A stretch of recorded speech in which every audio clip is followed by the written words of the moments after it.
دوستانو یو دوه جملې زده کوو چې اکثره دوستان ډېر زیات پوښتنه کوي چې د کار باره کې لږ ویډیوګانې جوړې کړه. مخکې مې هم ډېرې زیاتې جوړې کړې دي، خو تاسو متاسفانه نه ګورئ لاندې. خو راځئ دلته جوړو. دوستانو کله چې کار پسې ګرځئ، هر ځای ته ځئ، دوه پوښتنې کوئ.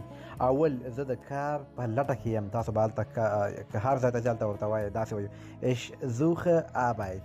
ich suche Arbeit یا Arbeit دواړه صحیح دي، یوه جمله. بله ورته وایي آیا تاسو کارمندانو ته اړتیا لرئ؟ آیا تاسو کارګرانو ته اړتیا لرئ؟ دواړه صحیح دي. په الماني ژبه داسې وایو brauchen Sie Mitarbeiter یا brauchen Sie Mitarbeiter. آیا تاسو کارمندانو ته اړتیا لرئ؟ دغه دوه جملې ورته وایي، هغه به تاسو ته یا ناین کوي. که موږ وایو کوم کار کولی شي، دا هم پوښتنه کېږي کوم کار کولی شي، یعنې ته څه کار کوې، په کوم پوهېږې. دا جمله په الماني ژبه څنګه وایي؟ تاسو یې په کمنټ کې ولیکئ.